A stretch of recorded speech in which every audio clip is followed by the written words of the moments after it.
A quote attributed to legendary anime director Hayao Miyazaki states, "Is someone different at age 18 or 60? I believe one stays the same." If one looks at his body of work, this is readily apparent. While character development is of course there, the stories are often about the worlds they inhabit and the journeys his established characters take. On the opposite end of the spectrum is Maison Ikkoku, a romantic comedy directly about the personal growth of its two main characters. The original manga is by another legendary author, Rumiko Takahashi, known for a more fantastical and comedic series like the zany sci-fi Urusei Yatsura. Ikkoku represents a much more grounded story. It starts with Godai, a young unemployed adult, who decides to leave his boarding house, the titular Maison Ikkoku, because of his annoying neighbours. On his way out, he runs into his beautiful new manager, Kyoko, and, falling in love with her at first sight, decides to stay. As we begin by following Godai, the show shares more similarities to Yatsura than the realistic setting may imply. Kyoko is an object of desire, seen only from our hapless protagonist's POV. But when the perspective moves on to Kyoko alongside Godai, the series begins to grow into the character drama it was meant to be. Kyoko, having married young and losing her husband Soichiro to an illness soon after, has just as much growing up to do as the one who pines for her. As Kyoko holds on to the idea of mourning her dead husband forever, Godai decides to revolve his entire life goals, from going to uni to getting a job, around her. Godai-san. Kyoko-san! Suki ja!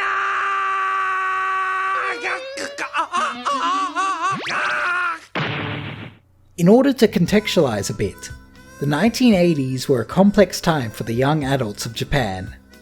Anyone who's seen films like Akira will know the extremes of youth in revolt as portrayed by the media, but even the more lawful youth had their issues. The new generation of workers born from the 1960s onwards, known as the Shinjinrui, or the new type of human beings, grew up in a relatively affluent society with strong post-war economic growth. As this led to a massive increase in tertiary education graduates, competing for the best job between the Shinjinrui became more important in forming identities than crafting one's own uniqueness. As Ikkoku is a romance, Kyoko and Godai's romantic obsessions are their own versions of this. As the series slowly pushes the two together, it also begins to firmly place their burgeoning growth in the very boarding house Godai tried to run away from. To them, Maison Ikkoku represents the Japanese concept of furusato, or a hometown. When they face troubles, one of them inevitably leaves the house. As Shinjinrui, they easily fall into isolation without a stabilized theatre of expression. To understand what I mean when I say this, one can go all the way back to the words of philosopher David Hume. The mind is a kind of theatre, where several perceptions successively make their appearance, pass, repass, glide away, and mingle in an infinite variety of postures and situations. Kyoko's theatre is one of presentation. She tries to be a mature figure in the life of her tenants, hiding both her long grief for her husband and her developing feelings for Godai, worried she would forget Soichiro if she falls for someone else. But reality often breaks through. Meanwhile, Godai wears his feelings for Kyoko on his sleeve, but has deep-seated naivete and presumptions, particularly involving his love life, that need traditional maturation in order to grow out of. In a scene that's unfortunately exclusive to the manga, the pair, not yet in a committed relationship, go to a love hotel with the intention of having sex. Kyoko mentions Soichiro, wondering about her dog, named after her former husband. Godai, with his serious inferiority complex, is unable to perform at the mere mention of that name. He calls the whole thing off, and Kyoko is left disappointed that Godai couldn't make her forget about her past. Later, It is only after they open up to each other, talking and sharing true feelings, that they actually consummate their love for each other in a less awkward way. For all the comedy, misunderstandings and hijinks, the payoff is when these young people open up their personal theatres. By growing up, they grow closer together. It becomes clear that in order to grow, these characters must continue to stay true to themselves. In a scene at the end of the series showing his maturity, Godai admits as much in front of Sochiro's grave. 忘れるとか、そんなんじゃないな。あなたはもう京子さんの心の一部なんだ。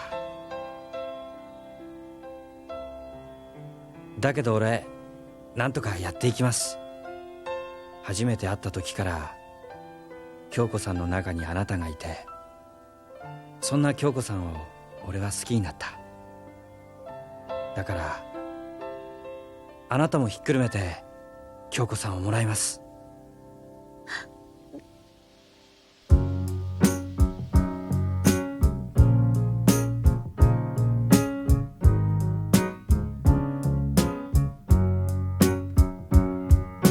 Maison Ikkoku is a long series, but because of how much time passes within the story, it feels like it's worth the journey.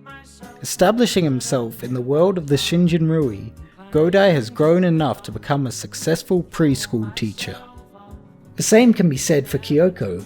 Starting the series as a 21-year-old and ending at 27, she manages to move past her grief while not completely forgetting where she came from. While looking at Maison Ikkoku, Miyazaki can be seen as both right and wrong. Growing up essentially involves one changing to suit their new environment, while growing closer requires you to accept the baggage you will always have. For Godai and Kyoko, their future together will always share a deep connection with their past.